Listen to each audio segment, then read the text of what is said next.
대통령과 기자가 함께 자유롭게 묻고 자유롭게 답하는 토론 방식으로 진행됩니다. 원활한 진행을 위해 청와대와 기자단 간에 질문 주제와 순서만 조율하고 질의 내용과 답변 방식은 사전에 정해진 약속이 없었음을 알려드립니다.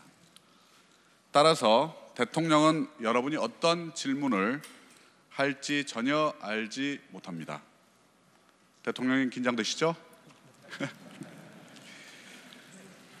질문하실 기자분들은 손을 들고 호명을 받으면 일어서서 소속과 성명을 말씀해 주십시오. 여기 현재 250여 명의 내외신 기자분들이 와 계십니다. 보다 많은 기자분들께 질문 기회를 드리기 위해 가급적 짧게 질의해 주시기를 부탁드립니다. 질의 내용과 순서는 기자단과 협의한 대로 외교안보 분야, 정치 분야, 경제 분야, 사회 분야로 나누어 순서대로 진행하겠습니다. 먼저 외교안보 분야입니다. 질의하실 기자분 손 들어 주십시오. 예, 연합뉴스 노효동 기자 질의해 주십시오. 네, 연합뉴스의 노효동 기자입니다. 먼저 출입기자들을 대표해서 취임 후 첫 기자회견을 갖게 된 것을 진심으로 뜻깊게 생각하고 앞으로 더 언론과 더 많은 소통 기회를 가질 것을 기대하면서 첫 번째 질문 드리겠습니다. 대통령님께서는 엊그제 광복절 경축사에서 모든 것을 걸고 전쟁을 막겠다고 하셨습니다. 그러나 북한의 추가 도발 가능성, 또 북미 간의 긴장 상태로 인해서 국민들의 불안감이 완전히 가시지 않고 있는 것은 사실입니다. 한반도에서 무력 충돌 또는 전쟁이 일어날 가능성에 대한 대통령님의 인식은 어떠하신지, 또 이를 막기 위해 미국과 어떤 공조 그리고 어떤 정보 공유라는지에 대한 설명해 주십시오. 감사합니다. 예, 감사합니다. 한반도에서 두 번 다시 전쟁은 없을 것이라고 제가 자신 있게 말씀을 드립니다.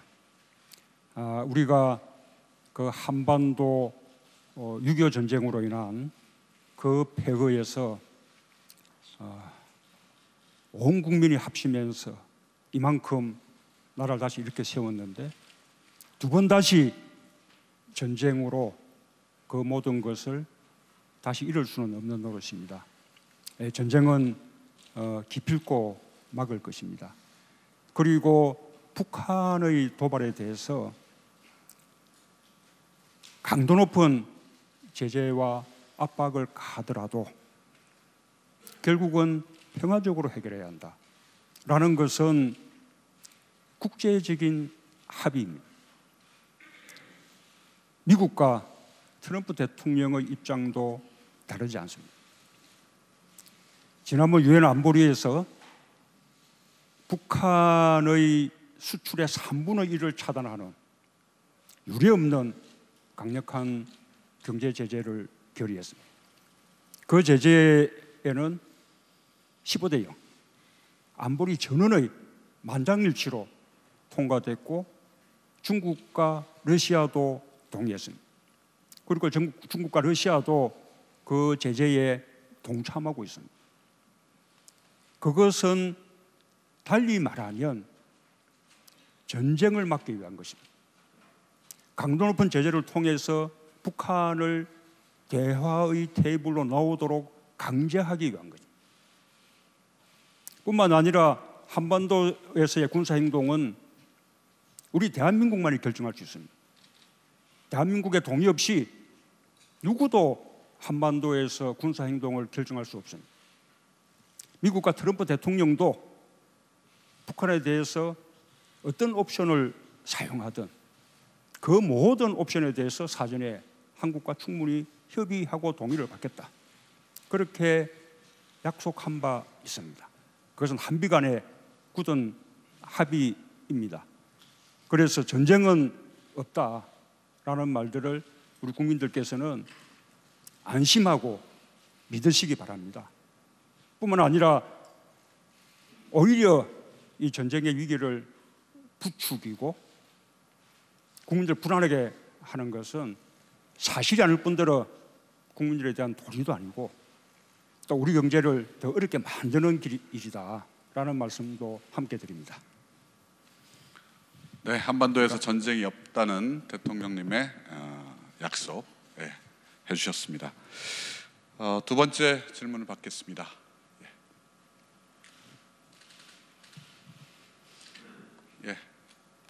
우리 아리랑 TV 문건영 기자.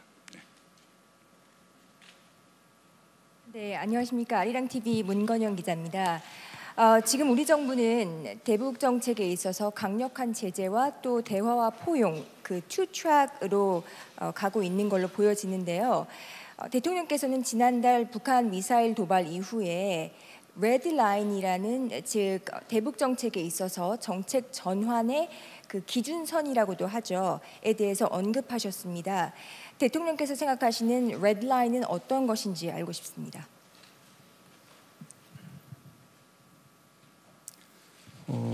북한이 ICBM 탄도 미사일을 완성하고 거기에 핵탄두를 탑재해서 무기화하게 되는 것을 레드라인이라고 생각합니다.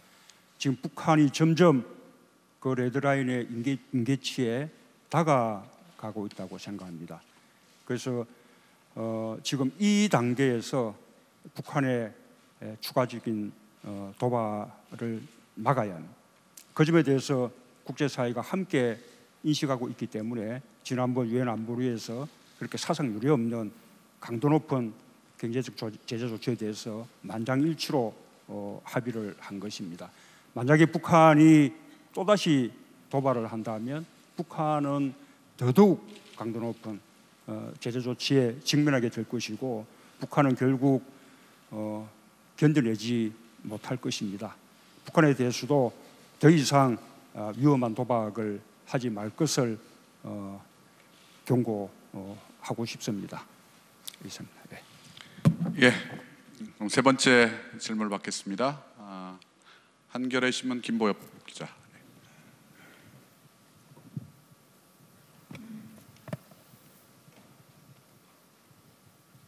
안녕하십니까. 한겨레 김보엽입니다. 대통령께서는 최근 광복절 경축사를 비롯해서 기회가 닿을 때마다 남북관계 개선 의지를 피력해 오셨습니다. 특히 북한의 핵 문제, 미사일 문제를 풀기 위해서라도 남북관계 개선이 대단히 중요하다고 강조를 하셨는데 문제는 북한입니다. 아무런 답이 없습니다. 북한 핵 미사일 문제든 혹은 인도주의적 차원 문제든 혹은 우발적 충돌을 막을 수 있는 군사적 회담이든 어떤 회담이나 협상에 대해서도 아무런 응답이 없는 상태거든요. 제가 드리고 싶은 질문은 이겁니다. 이런 상황을 타개하기 위한 어떤 보관이 있으신지, 그리고 취임 직후에 주변국에 대통령의 특사를 보내신 것처럼 북한에 대통령의 특사를 보내실 의향은 없는지 답변 부탁드립니다. 고맙습니다. 이 남북 간의 이 대화가 재개되어야 합니다. 그러나 그에 대해서 우리가 조급할 필요는 없다고 생각합니다. 지난 10년간의 단절을 극복해내고 다시 이 대화를 열어나가는 데는 많은 노력과 또 시간이 필요할 수 있습니다. 우선 대화 자체를 목적으로 둘 수는 없습니다. 대화를 하기 위해서는 대화의 여건이 갖춰져야 하고 또 그 대화가 좋은 결실을 맺으리라는 뭔가 담보가 있어야 할 것입니다. 적어도 북한이 추가적인 도발을 멈춰야만 대화의 분위기가 조성될 수 있다고 생각합니다. 그렇게 대화의 여건이 갖춰진다면, 그리고 갖춰진 대화의 여건 속에서 남북 관계를 개선해 나가는데 또 북핵 문제를 해결하는데 도움이 된다고 판단된다면 그때는 북한에 특사를 보내는 것도 충분히 고려할 수 있다고 봅니다. 예, 네 번째 질문 받겠습니다. 우리 한반도 문제는 국내 내신 기자들도 관심이 많겠지만 외신 기자분들도 관심이 많을 것 같은데요. 우리 외신 기자분들 중에서 질문을 한번 받아보죠. 외신 기자분들 중에서 질문하실 분? 예, CNN 우리 폴라 행콕 서울지사장 질문해 주십시오. Paula Hancock, CNN. Mr. President, you say that the United States and South Korea are speaking with one voice. You say that you agree on how to deal with North Korea, and also the fact that South Korea has to decide on a military option if that appears to be the case. But at the same time, you have US President Trump talking about the military options being locked and loaded, about fire and fury. Did these kind of comments undermine yours? Does it send a mixed signal to Pyongyang? CNN 서울지국의 폴라 행콕스입니다. 방금 대통령님께서 미국과 한국은 하나의 목소리로 북핵 문제 해결에 있어서의 합의를 이루고 있다, 동의를 하고 있다라고 말씀을 하셨습니다. 또한 방금 대통령님께서 한반도에 있어서의 어떤 군사 행동도 한국의 결정 없이, 동의 없이는 결정할 수 없다라고 말씀하셨습니다. 하지만 한편 트럼프 대통령은 군사 행동에 대한 옵션에 대해서도 언급을 했고 화염과 분노라는 발언도 했습니다. 이런 상황에서 한국과 이 미국 간에 약간의 다른 보이스가 나오는 것 같은데 이에 대한 대통령님의 의견, 답변 부탁드립니다. 미국과 한국의 입장이 근본적으로 다르지 않습니다. 북한에 대한 강도 높은 제재와 압박을 통해서 북한의 추가적인 도발을 멈추게 하고 북한을 핵 포기를 위한 협상의 장으로 이끌어내야 한다라는 점에 대해서는 한국과 미국의 입장이 같습니다.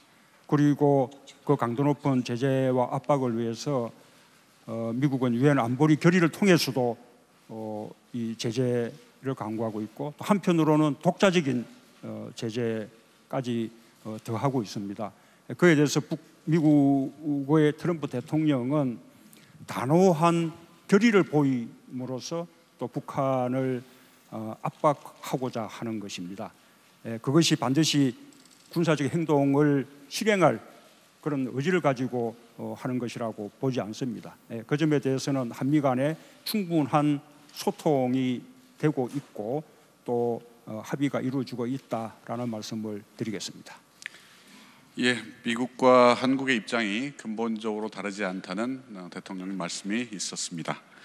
그러면 질문의 주제를 우리 외교안보에서 정치 분야로 한번 넘어가 보겠습니다.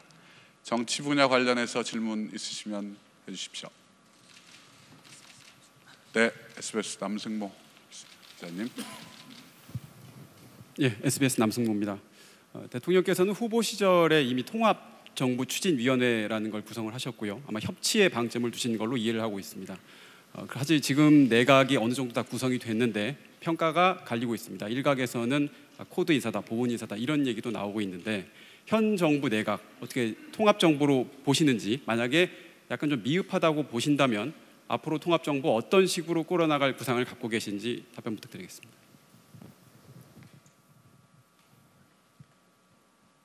우선 지금 현 정부의 인사에 대해서 역대 정권을 다 통틀어서 가장 어떤 균형 인사, 또 당평 인사, 그리고 통합적인 인사다라고 지금 긍정적인 평가들을 국민들이 내려주고 계신다고 생각합니다. 사실 정부의 입장에서는 또 대통령의 입장에서는 대통령과 국정 철학을 함께하는 그런 분들로 정부를 구성하고자 하는 것이 것이 너무나 당연한 일이라고 생각합니다. 그러나 저는 지금 이 시대의 과제가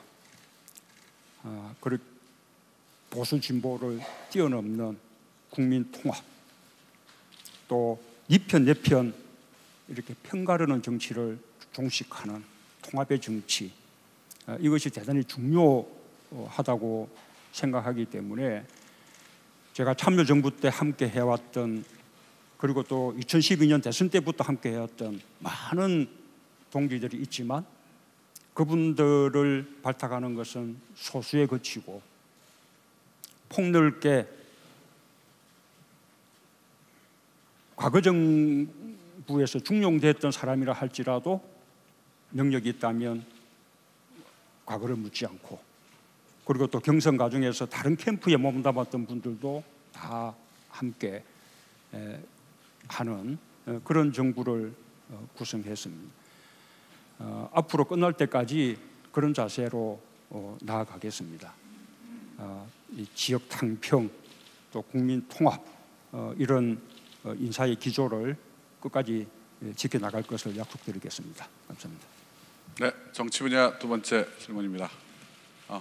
YTN 신호 기자님. 예, 대통령께서는 최근에 지난 10년 동안 우리 사회의 많은 부분이 무너졌다. 그 중에서 특히 언론, 그 중에서도 이 공영방송이 참담하게 무너졌다, 그런 말씀하셨습니다. 그 기간 동안에 이제 많은 기자들이 해직됐다가 또 복직됐고, 또 아직 복직되지 못한 기자들도 많습니다. 이 정권에 상관없이 이 공영방송 또는 이 공적인 소유 구조를 가진 그런 언론의 공공성, 공정성을 확보할 수 있는 방안에 대해서 어떤 구상 갖고 계십니까? 우선 언론의 공공성을 확보하고 또 언론의 자유를 이렇게 보장하는 것은 기본적으로는 언론이 자율적으로 해야 하는 일이라고 생각합니다. 그러나 공영방송의 경우에 기본적으로 지난 정부 동안 공영방송을 정권의 목적으로 장악하려는 그런 노력들이 있었고, 그게 실제로 현실이 되었습니다. 저는 공영방송을 이 정권의 목적으로 장악하려 했던 정권도 나쁘지만 그렇게 장악당한 언론에게도 많은 책임이 있다고 생각합니다. 어쨌든 언론의 공공성 확보와 언론의 자유를 이렇게 보장받기 위한 노력들은 언론이 스스로 해야 할 일이지만, 적어도 문재인 정부는 언론을 정권의 목적으로 장악하려는 시도는 하지 않겠다라는 것을 확실히 약속드리겠습니다. 그러기 위해서 아예 지배구조 개선을 제도적으로 보장해서 정권이 언론을 장악하지 못하도록 확실한 방안을 입법을 통해서 강구를 하겠습니다. 지금 이미 국회에 그런 법안들이 계류되고 있는데 그 법안의 통과를 위해서 정부도 함께 힘을 모을 것입니다. 네, 다시 세 번째 질문 받겠습니다. JTBC 이성대. JTBC 이성대 기자입니다. 새 정부의 국정과제 1번이 이른바 적폐의 완전하고 철저한 청산인데요. 지금 각 부처별로 진행 중이거나 또 앞으로 진행 중일 걸로 보입니다. 자, 이런 상황에서 대통령께서 생각하는 가장 우선순위의 적폐 청산이 무엇인지, 그리고 또 그 이른바 적폐 청산을 위해서 기한은 예를 들어 내년까지 또는 임기 말까지 이런 식으로 어떤 기한을 설정해 놓은 게 있으신지 답변해 주시기 바랍니다. 제가 생각하는 적폐 청산은 우리 사회를 아주 불공정하게 또 불평등하게 만들었던 많은 반칙과 특권들을 일소하고 우리 사회를 보다 공정하고 정의로운 그런 사회로 만드는 것입니다. 특정 사건에 대한 조사와 처벌, 또 특정 세력에 대한 어떤 조사와 처벌, 이런 것이 적폐청산의 목표라고 생각하지 않습니다. 이렇게 우리 사회를 보다 공정하고 정의로운 사회로 만들기 위한 노력은 1, 2년으로 끝나는 것이 아니고 우리 정부 임기 내내 계속되어야 할 노력입니다. 그리고 아마도 이번 정부 5년으로 다 이루어질 수 있는 과제도 아닐 것입니다. 앞으로 여러 정권을 통해서 이것이 노력이 계속돼서 그것이 하나의 제도화되고 또 관행화되고 문화로까지도 그렇게 발전돼 나가야 한다고 그렇게 생각을 합니다. 네, 우리 지역지에서도 한번 질문을 받아보겠습니다. 지역지 기자분께서 질문하시고 싶으신 분은 손을 들어주십시오. 예, 경기일보 강혜인 기자님.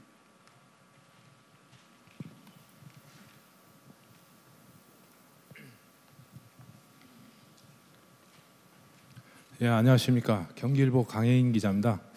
대통령께서는 지난번에 공약도 있었지만 내년 지방선거와 관련해서 지방 분권을 포함한 개헌을 추진하겠다고 말씀하셨습니다. 근데 내년 지방선거 아직 1년도 남지 않았는데 구체적인 논의나 이런 것이 없습니다. 대통령께서 혹시 로드맵이나 종합적인 계획을 갖고 있는지 말씀해 주시고요. 실질적으로 지방 분권이 되기 위해서는 자치 재정권이 보장돼야 된다는 말들이 많이 있습니다. 대통령께서 말씀하셨듯이 8대2 지방세 국세와 지방세 비율을 7대3에서 6대4까지 추진하겠다고 말씀하셨습니다. 이게 지금 구체적으로 아직 논의가 안 되는 것 같은데 여기에 대한 답변을 좀 주시면 고맙겠습니다. 예, 내년 지방선거 시기에 개헌을 하겠다는 그 약속에 변함이 없습니다. 개헌 추진은 두 가지 기회가 있다고 생각합니다. 하나는 지금 하고 있는 국회 개헌 특위에서 국민들의 여론을 충분히 수렴해서 국민 주권적인 개헌 방안을 마련하는 것입니다. 그러면 정부도 또 대통령도 그것을 받아들여서 내년 지방선거 시기에 개헌안을 국민투표에 붙여줄 것이라고 생각합니다. 만약에 국회의 개헌특위에서 충분히 국민 주권적인 개헌 방안이 마련되지 않거나 또 제대로 또 합의에 이루지 못한다면 그때는 정부가 그때까지의 국회의 개헌특위의 논의사항들을 이어받아서 또 국회와 협의하면서 자체적으로 개헌특위를 만들어서 개헌 방안을 마련할 수도 있다고 생각합니다. 그래서 국회의 개헌 토기를 통해서든 또 대통령이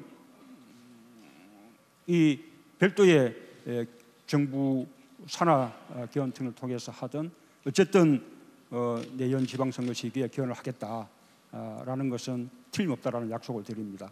최소한도 지방 분권을 위한 개헌 그리고 국민 기본권 확대를 위한 개헌에는 우리가 합의하지 못할 아무런 이유가 없다고 생각합니다. 중앙 권력 구조를 개편하기 위한 개헌에는 더 많은 논의가 필요할지 모르지만 적어도 말씀드린 지방 분권 개헌, 그다음에 국민 기본권 강화를 위한 개헌 부분은 이미 충분한 공감대가 마련돼 있다고 생각합니다. 적어도 내년 지방선거 시기에 그때까지 합의되는 과제만큼은 반드시 개헌을 할 것입니다. 그리고 그 과제 속에서 아까 지방 분권의 강화 또 그 속에서 가장 핵심이라고 할 수 있는 재정 분권의 강화도 함께 이루어질 것이라고 생각하고 정부는 그 지방 분권 개헌이 이루어지기 전에도 현행법 체계 속에서 할 수 있는 지방자치분권의 강화 조치들은 또 정부 스스로 그렇게 노력을 해나가겠다는 말씀을 드립니다. 예, 질문을 세 번째 경제 분야로 한번 가보겠습니다. 경제 분야와 관련돼서 그 질문해 주실 분 손을 들어 주십시오. 예, 머니투데이 김성희 기자님.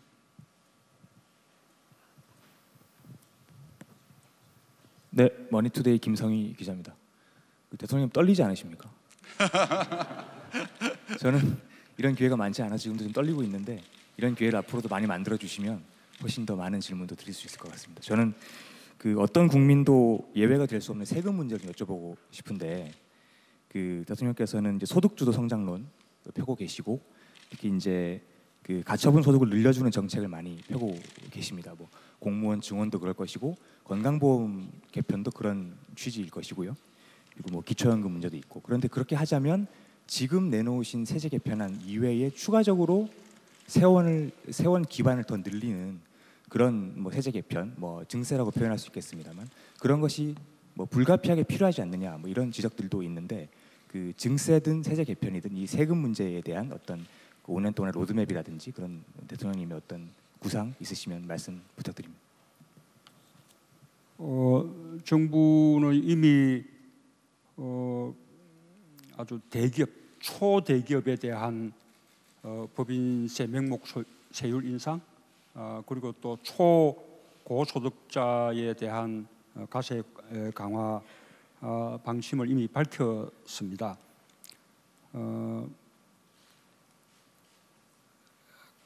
앞으로도 우리 사회의 어떤 조세의 공평성이나 또는 우리 사회의 그 불평등을 해소하기 위한 소득 재분배 기능을 위해서라든지 또는 앞으로 더 복지를 확대하기 위해서 필요한 재원을 마련하기 위한 그런 방안이든 이 추가적인 정세의 어떤 필요성에 대해서 국민들의 공론이 모아진다면 그리고 합의가 이루어진다면 정부도 그것을 검토할 수 있다고 봅니다. 그러나 현재 지금 정부가 발표한 여러 가지 이 복지 정책들에 대해서는 지금까지 정부가 발표한 정세 방안만으로 충분히 재원 감당이 가능하다고 봅니다. 실제로 그 재원이 필요한 만큼 정부가 정세 방침을 밝힌 것입니다. 정세를 통한 세수 확대만이 유일한 재원 대책이 아닙니다. 오히려 더 중요한 것은 기존의 이 재정 지출에 대해서 대대적으로 구조 조정을 해서 세출을 절감하는 것이 또 못지않게 중요하고요. 또 정세를 통한 세수 확대뿐만 아니라 또 자연적인 세수 확대, 또 여러 가지 기존의 세법 하에서도 과세를 강화하는 방식으로 또 많은 또 세수 확대들이 있을 수 있기 때문에 지금 현재 정부가 밝히고 있는 이 정세 방안들은 정부에게 필요한 그 재원 조달에 딱 맞추어서 맞춤형으로 그렇게 결정된 것이다라는 말씀을 드리겠습니다. 그래서 정부의 여러 정책에 대해서 재원 대책 없이 계속해서 무슨 산타크로스 같은 정책만 내놓는 것이 아니냐 이런 걱정들을 하는데 하나하나 꼼꼼하게 재원 대책을 검토해서 가능한 범위 내에서 전부 설계된 것이다 라는 그 말씀을 드리고 곧 내년도 예산안이 발표될 텐데 그 예산안을 보시면 얼마의 재정 지출이 늘어나고 그 늘어나는 재정 지출에 대해서 어떻게 우리가 정부가 재원을 마련할 방침인지 하는 것을 전부 직접 이렇게 확인할 수 있을 것이라고 그렇게 생각합니다. 예, 대통령께서 산타크로스 정책 아니냐라고 이야기하신 건 오늘 아침에 모 일간지에 조간에 나온 제목을 보신 것 같은데요. 대통령께서 이렇게 아침마다 열심히 신문 또 방송 다 보시고 계시다는 거 확인하셨죠? 자, 그러면 다음 순서는 우리 경제 분야에서 한 번 더 질문을 받도록 하겠습니다. 예, 매경 강계만 반장.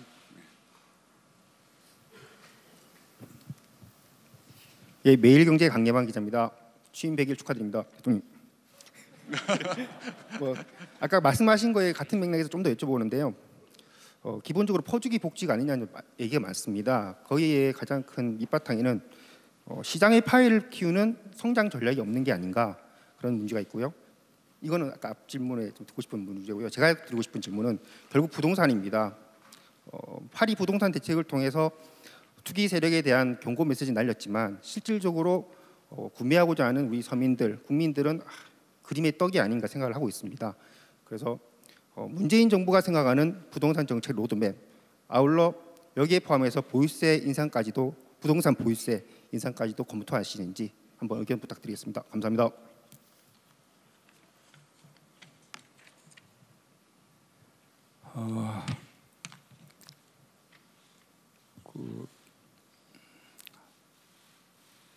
이 실수요자들이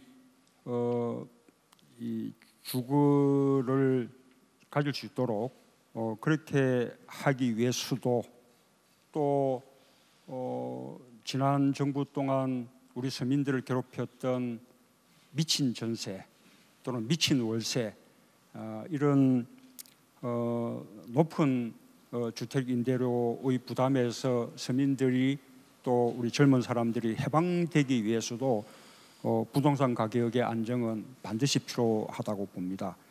저는 이번에 정부가 발표한 부동산 대책이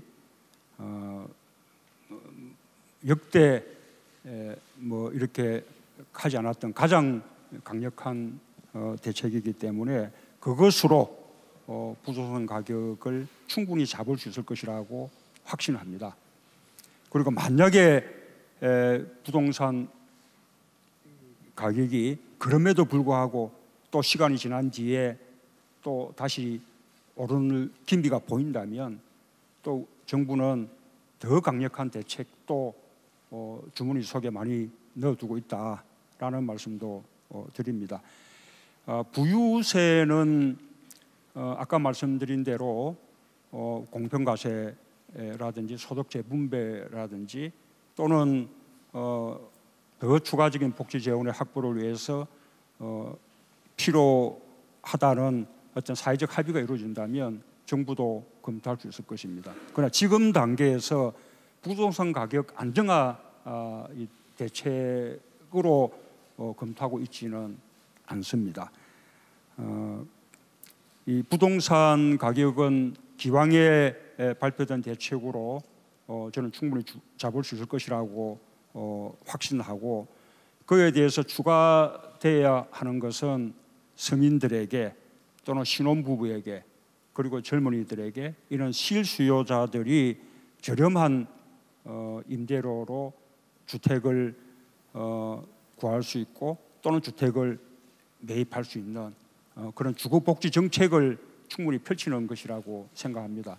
그래서 신혼부부용 공공임대주택에 대한 준비, 또 젊은 층들을 위한 공공임대주택 준비에 대해서 지금 많은 정책이 준비되고 있고 곧 아마 그런 정책들이 발표되고 시행될 것이다라는 말씀을 드리겠습니다. 예, 다시 외신으로 한번 넘어가 보겠습니다. 우리 외신 중에서 질문이 있으신 분, NHK 이케아타 슈에이 기자분.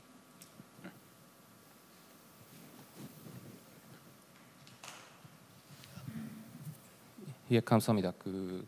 한일 관계에 대해서 좀 하나 여쭤보고 싶은데 이번에 광복절 연설에서 대통령님께서는 위안부 문제 그리고 강제징용 문제에 대해서는 피해자의 명예 회복 그리고 보상 등 국제사회 원칙을 지킬 것이다라고 말씀하셨는데 앞으로 한국 정부 차원에서는 어떤 행동 생각하시는지 특히 대통령님도 잘 아시는 대로 강제징용 문제는 과거 노무현 정부 때 이 문제는 한일 기본 조약에서 해결된 문제이고 피해자에 대한 보상은 한국 정부가 하는 것이다라고 하는 결론 내린 바 있습니다. 특히 이 점에 이것에 대해서 어떻게 생각하시는지 여쭤보겠습니다. 감사합니다. 우선 말씀하신 것 가운데 일본군 위안부 부분은 한일 그 회담 당시 말하자면 알지 못했던 문제였습니다. 말하자면 그 회담에서 다루어지지 않았던 문제입니다. 위안부 문제가 알려지고 이 사회 문제가 된 것은 그 한일 회담 훨씬 이후의 일이었습니다. 그래서 위안부 문제가 한일 회담으로 다 해결됐다라는 것은 그것은 맞지 않는 일이라고 봅니다. 강제징용자의 문제도 양국 간의 그 합의가 개개인들의 권리를 침해할 수는 없는 것입니다. 양국 간의 합의에도 불구하고 징용당한 강제징용자 개인이 미쓰비시 등을 비롯한 상대 회사를 상대로 가지는 그 민사적인 권리들은 그대로 남아있다라는 것이 한국의 헌법재판소나 한국 대법원의 판례입니다.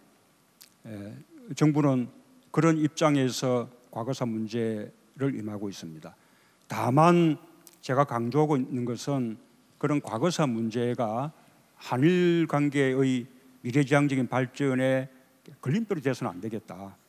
그래서 과거사 문제는 과거사 문제대로 또 미래지향적인 발전을 위한 한일 간의 협력은 그 협력대로 별개로 해나가는 것이 필요하다 이렇게 생각합니다. 지난번 그 위안부 합의에 대해서는 제가 여러 번 제 생각을 밝힌 바 있습니다. 지금 외교부에서 자체적으로 TF를 구성해서 그 합의의 경위라든지 그 합의에 대한 평가 이런 작업을 하고 있습니다. 그 작업이 끝나는 대로 외교부가 그에 대한 방침을 정할 것입니다. 예, 지역지에서 한 번 더 우리 질문의 기회를 드리도록 하겠습니다. 예, 우리 강원일보 유병옥 기자님.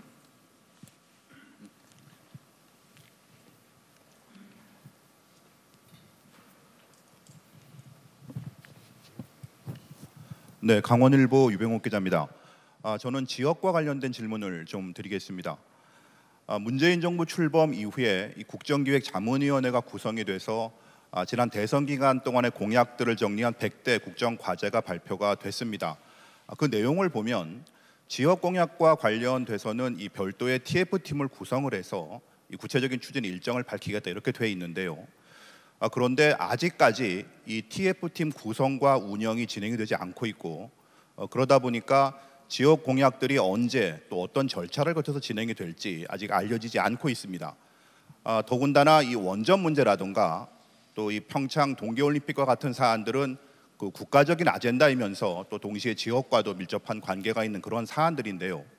대통령님께서는 이러한 지역 공약 또 현안들을 그 앞으로 어떻게 풀어나갈 계획이신지 말씀 부탁드리겠습니다.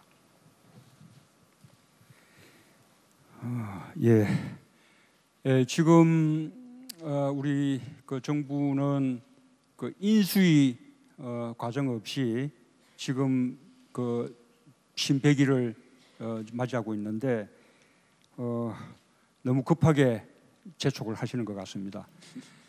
일단 국정과제 기획위원회는 국정과제 그 100대 과제를 선정했을 뿐이고 말씀하신 대로 그 지역 그 어떤 공약에 대해서는 지금부터 TF를 구성해서 하나하나 다듬어 가야 할 그런 상황입니다. 특히 강원도의 경우에는 평창 동계올림픽을 성공시켜야 한다는 것과 맞물려 있기 때문에 다른 지역보다 더 우선적인 관심을 기울이고 있습니다. 너무 걱정하지 않으셔도 잘 될 것이라고 그렇게 말씀드립니다. 예, 오늘도 시간이 지금 5분도 채 남지 않았네요. 앞으로 질문을 한 2개 정도만 더 받아야 될 것 같습니다. 그래서 사회 분야로는 이미 아까 지금 방금 질문에서 넘어왔고요. 좀 더 자유롭게 2개 정도의 질문을 받겠습니다. 예, 저기 빨간 스웨터 입으신 우리 기자님, 예, 질문하시죠. 대통령님, 또 여기서 뵙는 게 반갑습니다. 저 MBC 방송국의 김성희 PD입니다. 저희가 이 FTA에 대해서 말을 안 할 수가 없어요. 그러니까 한미 FTA에 대해서 이제 일단 어떠한 얘기가 나왔습니다. 근데 그 한미 FTA는 우리의 어떤 동맹, 한미 동맹의 굉장히 중요한 증표가 되는데, 그런 맥락에 있어서 이 미국의 어떻게 보면 군사적 옵션에 대해서 또 연결을 안 질 수가 없습니다. 이게 억지를 하는 것이 아니라 과거에 그 북한 문제와 오늘날 북한 문제의 결정적인 차이는 북한이 ICBM이라는 어떤 그 기술적인 진전이 있었기 때문에 미국 본토에 어떤 위협을 강할 수 있는 가능성에 대해서 굉장히 심각하게 우려를 하고 있지 않습니까? 그러면은 전쟁의 rules of engagement에 따라서 미국이 굳이 한국하고 협의를 안 해도 거기에 대해서 어떠한 군사적인 결정을 내릴지에 대한 권리가 이제 발생이 됐기 때문에 그런 거와 또 FTA와 이런 것이 우리 한미 동맹의 어떻게 보면 질적인 또 양적인 어떤 측면에 좀 훼손이 되지 않을까 좀 우려가 되는데, 대통령께서는 이걸 어떻게 이제 극복해 나가실 것이 좀 양쪽을 아울러서 부탁드리겠습니다. 감사합니다.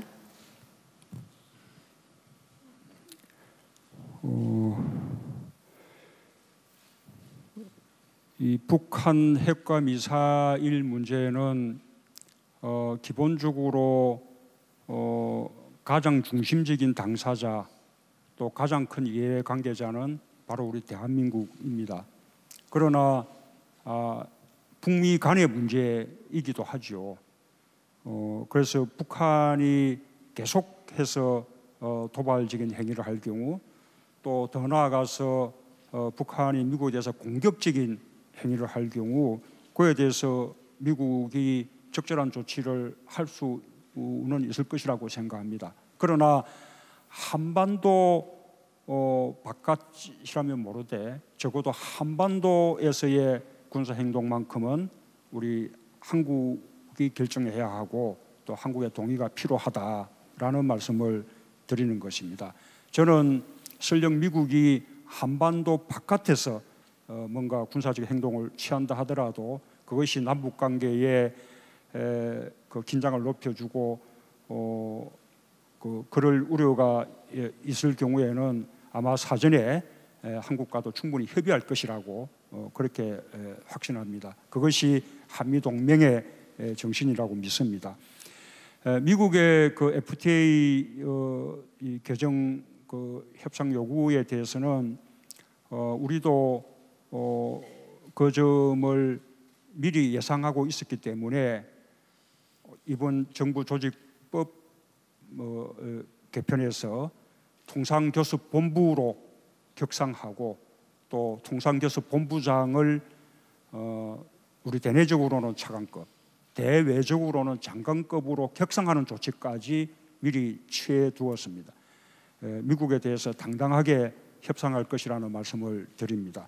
참고로 말씀드리자면 미국의 상무부 쪽의 조사 결과에 의하더라도 한미 FTA는 한미 양국에게 모두 호혜적인 그런 결과를 낳았다는 사실을 알 수 있습니다.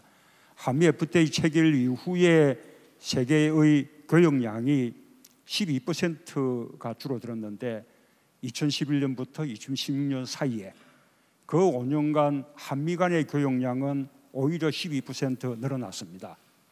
한국의 수입 시장에서 미국이 차지하는 비중이 늘어났고 미국의 수입 시장에서 한국이 차지하는 비중도 늘어났습니다.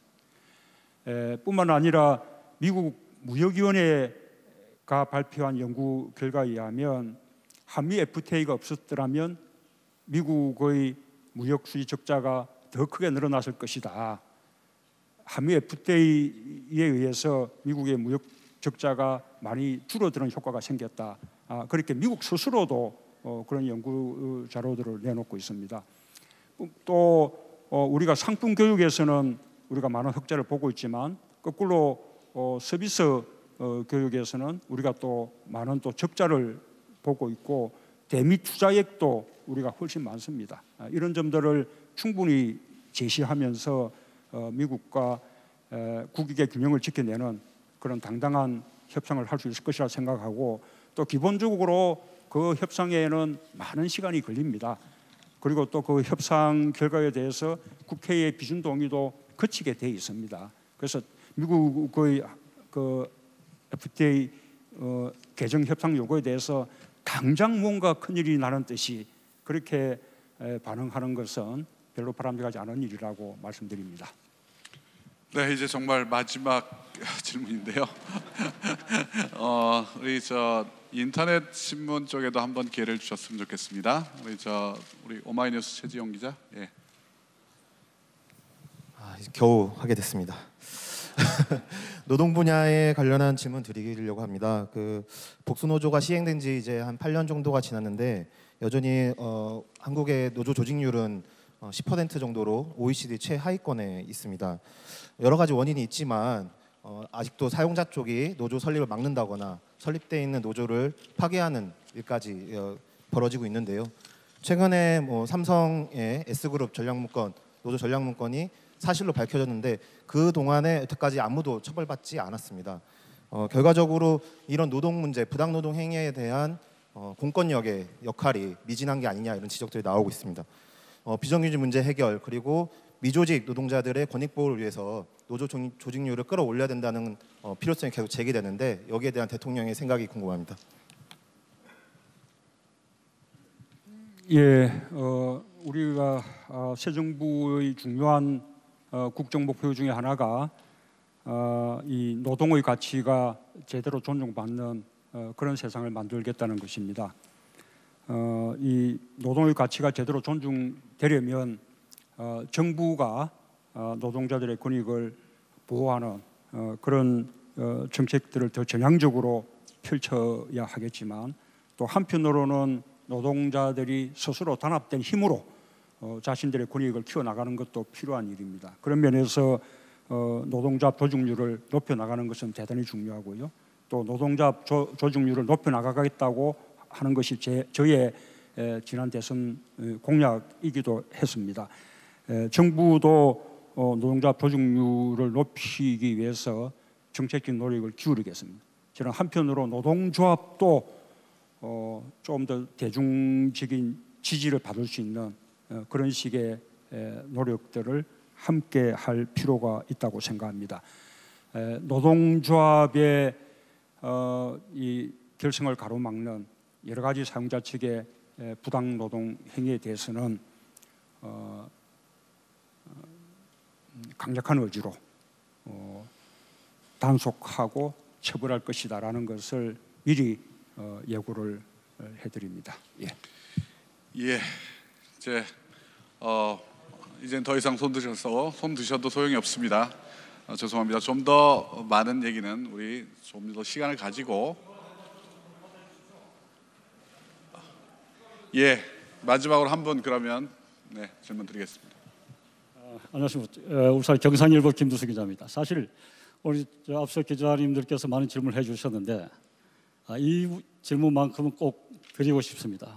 양해해 주시면 감사하겠습니다. 사실 울산의 경우에 원전 문제가 지금 뿐만 아니라 그 전국적 이슈가 되고 있는데요. 대통령께서 그 탈원전에 대해서는 굉장히 공감하고 있는 것 같습니다. 그런데 울산 신고리 그 오류코기에 대해서 현재 공론화위원회에서 여러 가지를 작업을 하고 있습니다. 그래서 대통령께서는 그 후보 시절에 탈원전에 대해서는 분명한 말씀을 해주셨습니다. 그래서 이 공론화위원회 관련해서 여쭈고자 하는데요. 대통령께서 국가의 소위 이 국책 사업에 대해서 직접 탈원전을 말씀하셨다고 한다면 이 문제를 직접 그 산자부라 대통령께서 직접 이 문제를 좀 주도적으로 해나갔으면 좋겠다는 그런 말씀을 드리면서 이 공론화위원회에 대해서 제가 불신하는 건 아닙니다만 과연 앞으로 어떻게 소출될 것인지에 대해서 많은 분들이 좀 의문점을 갖고 있습니다. 이에 대해서 대통령께서 좀 소상하게 말씀해 주시면 감사하겠습니다. 고맙습니다.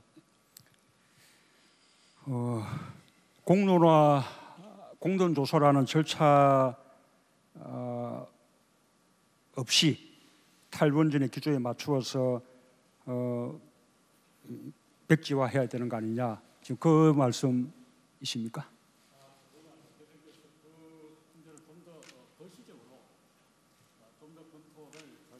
하는 그런 바람이 있는 것 같습니다.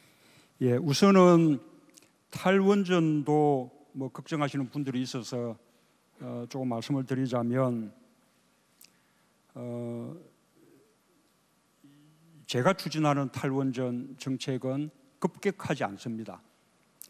지금 그 유럽 등의 선진국들의 탈원전 정책은 굉장히 빠릅니다. 수년 내에 원전을 멈추겠다는 그런 식의 계획들인데, 저는 지금 가동되고 있는 그 원전의 설계 수명이 만료되는 대로 하나씩 원전의 문을 닫아 나가겠다는 것입니다. 그렇게 되면 근래에 가동이 된 원전이나 또 지금 건설 중에 있는 그 원전은 설계 수명이 60년입니다. 적어도 탈원전에 이르는 데는 60년 이상의 시간이 걸리는 겁니다. 그 시간 동안 원전이 서서히 하나씩 줄어나가고, 또 그에 대해서 LNG라든지 신재생 에너지를 비롯한 대체 에너지원을 마련해 나가는 것은 조금도 어려운 일이 아닙니다. 그리고 그것이 무슨 전기 요금의 아주 대폭적인 상승을 불어일으키는 그런 일도 아닙니다. 이렇게 탈원전 계획을 해 나가더라도 지금 현재 우리 정부 기간 동안에 3기의 원전이 추가로 늘어나게 됩니다. 추가로 가동되게 됩니다. 그리고 그에 반해서 줄어드는 원전은 지난번에 가동을 멈춘 고리 1호기와 그다음에 앞으로 또 가동 중단이 가능한 월성 1호기 정도입니다. 2030년에 가더라도 원전이 차지하는 우리 전력 비중이 20%가 넘습니다. 그것만 해도 우리는 세계적으로 원전의 비중이 가장 높은 나라 중에 하나입니다. 그래서 이 탈원전 정책에 대해서는 이게 전혀 염려할 필요가 없을 정도로 아주 점진적으로 그렇게 이루어지는 정책이라는 말씀을 드리고, 신고리 5, 6호기의 경우에는 당초 저의 공약은 건설을 백지화하는 것이었습니다. 그러나 작년 6월 건설 승인이 이루어지고 난 이후에 꽤 공정률이 이루어져서 거기에 적지 않은 비용이 소요가 이미 되었습니다. 그리고 또 중단될 경우에는 추가적인 매몰 비용도 또 필요하다고 합니다. 그럼 이런 상황에서 당초 제 그 공약대로 백지화를 밀어붙이지 않고 백지화하는 것이 옳을 것이냐, 안 그러면 이미 그만큼 비용이 지출됐기 때문에 신고리 5, 6회 공사를 계속해야 될 것인가, 이 부분을 공론조사를 통해서 결정을 하겠다는 것입니다. 말하자면 공론조사를 통한 사회적 합의 결과에 따르겠다는 것인데, 저는 아주 적절한 과정이라고 생각합니다.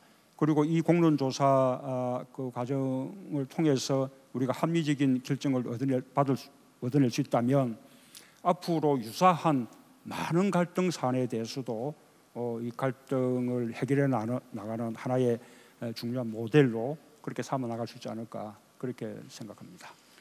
예, 아쉽지만 이제 오늘 행사를 마쳐야 될 때가 됐습니다. 함께해 주신 기자 여러분, 그리고 방송을 통해 시청해 주신 국민 여러분께도 깊은 감사의 말씀 드립니다. 앞으로도 문재인 정부는 더욱 열린 마음으로 언론과 국민과 소통할 것을 약속드립니다. 이것으로 오늘 모든 순서를 마치겠습니다. 대통령께서 퇴장하시겠습니다.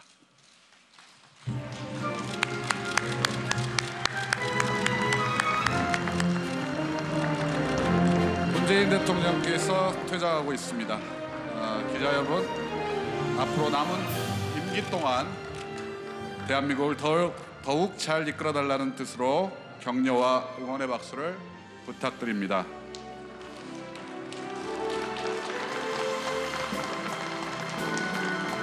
문재인 정부는 더 낮은 자세로 국민 속에서 국민과 함께하며 국민과 소통하겠습니다. 국민 여러분께 국민을 섬기며 나라다운 나라, 원칙이 똑바로 서는 나라를 만들겠다는 다짐을 드리겠습니다. 이상으로 문재인 대통령 취임 100일 기자간담회를 마치겠습니다. 지금까지 시청해주신 국민 여러분, 대단히 감사합니다.